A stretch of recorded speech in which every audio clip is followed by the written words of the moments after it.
Market update की इस video में आपका बहुत बहुत स्वागत है। निफ्टी में आज हमने देखा है कि यहाँ पे एक डोजी कैंडल फिर से बन गई है और पिछले 4 दिनों से इसने कोई भी रेंज को ब्रेक नहीं किया है और ये 18,400 के आसपास ही यहाँ पे घूम रहा है। और हम ये अंदाज़ा लगा के गए थे कि कुछ दिन ऐसे ही निकल सकते हैं, जो कि अभी सही होता हुआ दिख रहा है। 3-4 कैंडलें तो यहाँ पे ख़राब हो गई हैं। अब हो सकता है अब ये वाला हफ्ता भी ऐसे ही, अगले 2-4 दिन भी ऐसे ही निकल जाएं और उसके बाद यहाँ से थोड़ा सा ऊपर जा सकता है। फिर ये एक बार तेज़ी से इस रेंज में आ सकता है, जो कि 18,000 का लेवल है। क्योंकि हम बात करके गए थे कि यहाँ पे लास्ट कंसोलिडेशन है और ईलेट वेव के हिसाब से जब भी कोई स्टॉक ऊपर से या प्राइस ऊपर से नीचे गिरता है तो अपने लास्ट कंसोलिडेशन लेवल तक जाता है। तो पहले हमको ये देखना होगा कि इस जगह पे सपोर्ट बनती है कि नहीं। यदि नीचे आने के बाद प्राइस की सपोर्ट यहाँ पे बन जाती है तो हम यहाँ पे फोर्थ मार्क करेंगे और फिफ्थ वेव के लिए ऊपर की साइड देखेंगे। पर अगर ऐसा नहीं होता है और अगर यहाँ से और तेज़ी से नीचे की तरफ आता है तो फिर ये जो है पूरा का पूरा जो है वो एक करेक्टिव पैटर्न बन जाएगा। इसी की हम बात कुछ दिनों से कर रहे थे। अगर आप इसको और डिटेल में जानना चाहते हैं तो हमारी पुरानी वीडियोस को देख सकते हैं। हम रोज़ ऐसे ही इसी टॉपिक के ऊपर डिस्कशन करते आ रहे हैं। एक बार पोर्टफोलियो भी देख लेते हैं निफ्टी का। मिड स्मॉल 400 का ये 2 दिन का चार्ट है।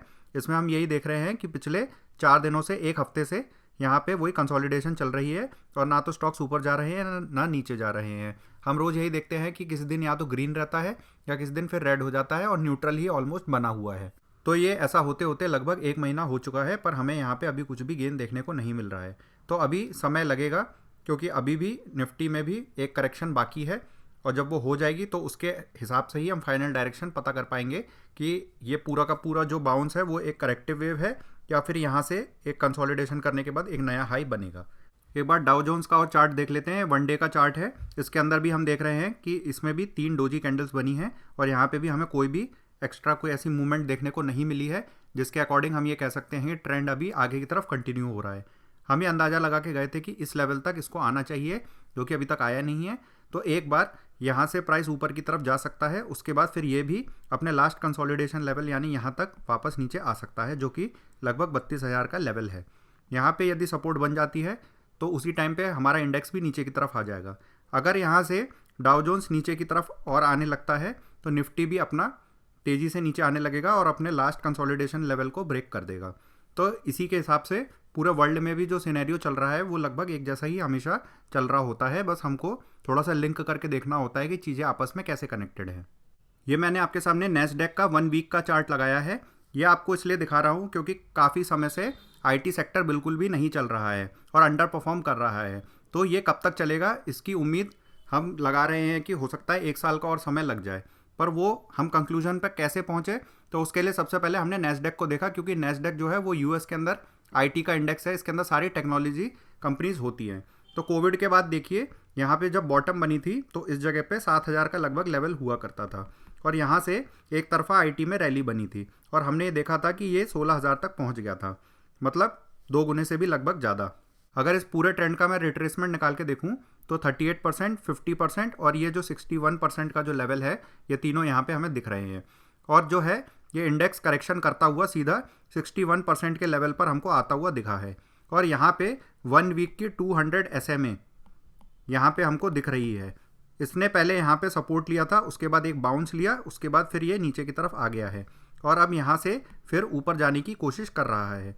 तो यदि प्राइस यहाँ पे सस्टेन करता है 2-3 हफ्ते और ऊपर की तरफ जाने लगता है तो हमें जल्दी ही एक बाउंस देखने को मिलेगा, जो कि लगभग 14,000 तक जा सकता है।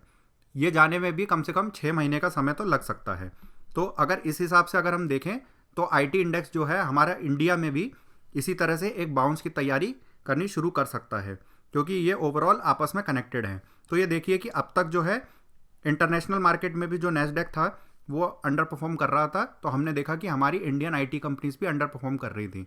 कईयों के रिजल्ट्स भी बहुत अच्छे आ रहे थे पर उससे कुछ खास फर्क नहीं पड़ा और हमने अंडर परफॉर्मेंस ही उसमें देखी है। तो एक बार हम निफ्टी का आईटी इंडेक्स भी देख लेते हैं कि वो इससे कैसे कोरिलेट हो रहा है। ये देखिए इसमें भी यहाँ से हमने उसी समय के आसपास से एक फॉल देखी है यहाँ पर, और ये भी वीकली चार्ट है। इसमें भी हम ये देख रहे हैं कि ये यहाँ पे तेज़ी से नीचे की तरफ आ गया है और यहाँ पे जो लास्ट कंसोलिडेशन लेवल था उसके आसपास ये आ गया है। तो यहाँ पे इसने करेक्शन को कंप्लीट नहीं किया है। यहाँ से हम देख रहे हैं कि काफ़ी स्लो बाउंस आ रहा है और आईटी के आप कोई भी स्टॉक उठा के देखेंगे तो उसमें आपको यही दिखेगा कि वो धीरे धीरे बाउंस ले रहे हैं। यदि नैस्डैक भी ऊपर की तरफ आने लगता है तो ये वाला जो लेवल है लगभग 34,000 का जो लेवल है, ये वाला इंडेक्स यहाँ तक जा सकता है। और उसके बाद फिर यहाँ से तेज़ी से नीचे की तरफ आ सकता है और इस कंसोलिडेशन लेवल के पास आ सकता है। और ये होने में 2023 की हम बात कर रहे हैं तो उसकी मई आ जाएगी। तो अभी भी हम ये कह सकते हैं कि यहाँ से कई महीनों का टाइम अभी बाकी है। इसलिए हम अभी आईटी इंडेक्स से दूर हैं, क्योंकि इसमें करेक्शन काफ़ी ज़्यादा बढ़ गई थी। वो इतनी ज़्यादा इसलिए बढ़ी थी क्योंकि उससे पहले हम देख रहे थे कि इसमें रैली भी बहुत ज़्यादा तेज़ बनी थी। अपने यहाँ तो देखिए आईटी का जो इंडेक्स था वो 12,000 से शुरू होके सीधा सीधा यहाँ पे आपका 38,000 तक चला गया था। तो अगर नैस्डैक से कंपेयर करें तो उसके कंपैरिजन में यहाँ पे परफॉर्मेंस बहुत ज़्यादा स्ट्रांग थी, इसलिए अब यहाँ पे गिरावट भी देखने को मिली है। पर यदि हम नैस्डैक से कंपेयर करें तो गिरावट यहाँ पे फिर भी काफ़ी कम है।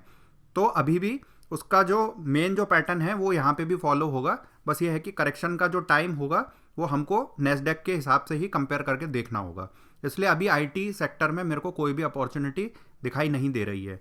हाँ, यदि आप किसी स्टॉक में फंसे हुए हैं तो इस बाउंस का यूज़ करके उनमें एग्जिट का देख सकते हैं, पर अभी ऐसा कोई फ्रेश एंट्री का मेरे को कोई भी स्कोप उसमें नहीं दिखाई दे रहा है।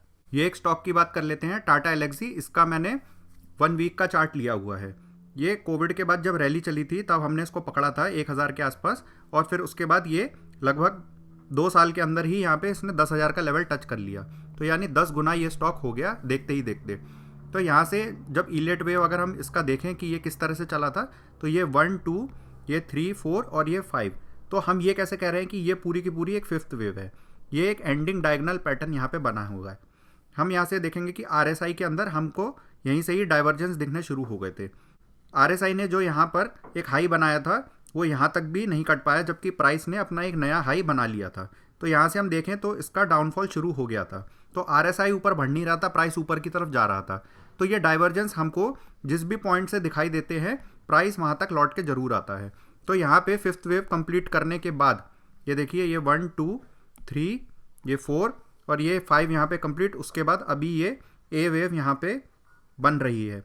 तो ए वेव यहाँ जो 4th लेवल का जो कंसोलिडेशन है वहाँ तक प्राइस नीचे आ सकता है, जिसको हम ए वेव बोलेंगे। और यहाँ पे आने के बाद फिर यहाँ से एक बाउंस आएगा जिसको हम बी बोलेंगे। उसके बाद फिर तेज़ी से नीचे की तरफ आएगा जिसको सी बोलेंगे। तो यहाँ पे ये फ्लैट करेक्शन कंप्लीट करने के बाद ही चलेगा। तो अभी टाटा एलेक्सी के अंदर भी हम ये देख रहे हैं कि अभी इसकी ए लेग भी कंप्लीट नहीं हुई है, यानी करेक्शन जस्ट शुरू ही हो रही है। तो इस तरह से आईटी सेक्टर में आप इंडिविजुअल स्टॉक्स को खोल के उसमें आप देख सकते हैं उनके चार्ट में कि उनकी करेक्शन जस्ट शुरू ही हो रही है या उसमें कोई बाउंस देखने को मिल रहा है। तो आप उसके हिसाब से देख सकते हैं कि कौन सा स्टॉक पहले चलेगा। तो ये तो कंफर्म है कि जो टाटा एलेक्सी है वो आईटी सेक्टर में यदि बिलोंग करता है तो सबसे पहले तो नहीं चलने वाला है। कुछ स्टॉक्स ऐसे होंगे वो आपको खुद खोजने होंगे, उनको खोजिए और उसमें ये देखिए कि अगर उनका बी बाउंस भी कंप्लीट हो गया, सी वेव कंप्लीट होने वाली है यदि, तो उसके अंदर इन्वेस्टमेंट अपॉर्चुनिटी आ सकती है। क्योंकि हर एक सेक्टर के अंदर ऐसा कोई ना कोई स्टॉक जरूर होता है जो पूरे इंडेक्स से थोड़ा सा अलग चल रहा होता है। तो ये तो काफ़ी अभी पीछे चल रहा है। तो अगर किसी के पास स्टार्टिंग से यदि पोजीशन बनी हुई है जिन्होंने 1,000 के आसपास लिया होगा तो उनके लिए तो यहाँ पे प्रॉफिट बुकिंग का मौका तब मिलेगा जब यहाँ पे पी बाउंस आ जाएगा। RSI का जो इस्तेमाल होता है वो मेनली इसीलिए होता है कि हम इसमें 3rd वेव और 5th वेव आइडेंटिफाई कर सकें। 3rd वेव कैसे आइडेंटिफाई करते हैं? जब भी प्राइस ऊपर की तरफ जा रहा होता है और RSI में नया हाई बनता है तो वहाँ पे 3rd वेव मार्क कर देते हैं। उसके बाद फिर एक कंसोलिडेशन को 4th लिख देते हैं और जो 5th वेव होती है उसके अंदर डाइवर्जेंस हमको दिखाई देने शुरू हो जाते हैं, जो कि ये साफ साफ हमको इंडिकेशन देता है कि यहाँ से 5th वेव शुरू हो गई है। तो आशा करता हूँ कि आज आपको कुछ नया सीखने को मिला होगा। अगर आपको ये वीडियो पसंद आई है तो इस वीडियो को लाइक कर दीजिए और हमारे चैनल को सब्सक्राइब कर दीजिए। अगर आपने अभी तक अपना डीमैट अकाउंट नहीं खुलवाया है तो वो भी आप खुलवा सकते हैं, उसका लिंक हमारे डिस्क्रिप्शन बॉक्स में है। यदि उस लिंक के थ्रू अगर आप अपना अकाउंट खुलवाते हैं तो इस चैनल की थोड़ी सी मदद भी हो जाती है। और अगर आपके कुछ क्वेश्चंस हैं तो आप उनको कमेंट बॉक्स में भी हमसे पूछ सकते हैं। इस वीडियो को अपने फ्रेंड्स के साथ में शेयर ज़रूर कर दीजिएगा। Thank you.